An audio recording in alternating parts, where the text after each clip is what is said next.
السلام علیکم۔ امید کرتی ہوں آپ سب خیریت سے ہوں گے۔ اگر آپ کو میری ویڈیوز اچھی لگیں تو پلیز میرے چینل کو ضرور سبسکرائب کریں اور ساتھ ہی ساتھ بیل آئیکن کو بھی ضرور پریس کریں تاکہ میری آنے والی ویڈیوز آپ کو مل سکیں۔ امام ترمذی رحمۃ اللہ علیہ اپنے وقت کے بہت بڑے محدث اور حکیم تھے۔ حدیث کی مشہور کتاب ترمذی شریف انہی کی لکھی ہوئی ہے۔ اللہ رب العزت نے آپ کو اس قدر حسن دیا تھا کہ لوگ دیکھ کر فرفتہ ہو جاتے۔ اس کے ساتھ ساتھ آپ کو باطنی حسن بھی دیا تھا۔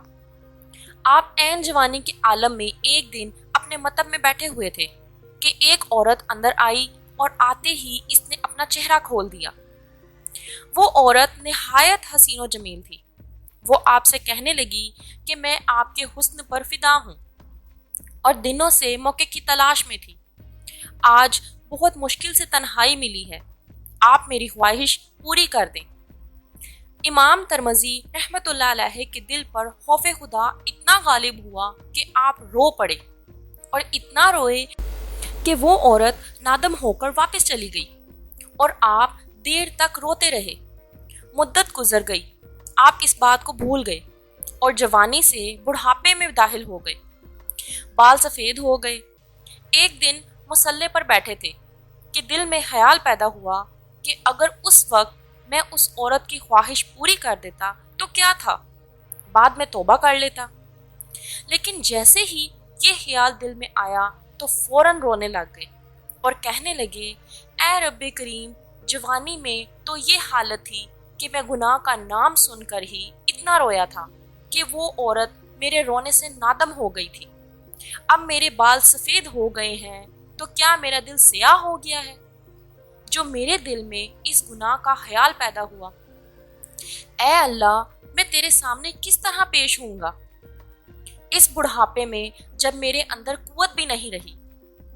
میرے دل میں گناہ کا خیال کیسے آ گیا؟ اسی حالت میں روتے روتے سو گئے۔ خواب میں نبی کریم صلی اللہ علیہ وآلہ وسلم کی زیارت ہوئی۔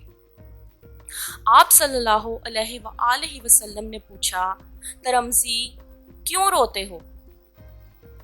عرض کیا، میرے محبوب صلی اللہ علیہ وآلہ وسلم، جب جوانی کا زمانہ تھا، قوت اور شخوت کا زور تھا، تب تو اللہ کا خوف اتنا تھا کہ گناہ کی بات سن کر ہی اللہ کے خوف سے رونے لگ گیا تھا۔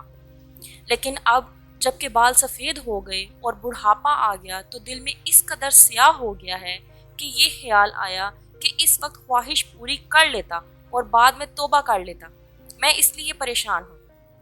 نبی کریم صلی اللہ علیہ وآلہ وسلم نے فرمایا، پریشان نہ ہو، یہ تیری کمی یا قصور نہیں۔ جب تو جوان تھا تو میرے زمانے سے زیادہ قریب تھا۔ ان برکتوں کی وجہ سے تیری یہ کیفیت تھی کہ گناہ کا خیال دل میں نہیں آیا۔ اب تیرا بڑھاپا آ گیا ہے تو میرے زمانے سے دوری پیدا ہو گئی، اس لیے اب دل میں گناہ کا وسوسہ پیدا ہوا۔ بس توبہ استغفار کیا کر، اللہ تعالیٰ معاف کرنے والا ہے۔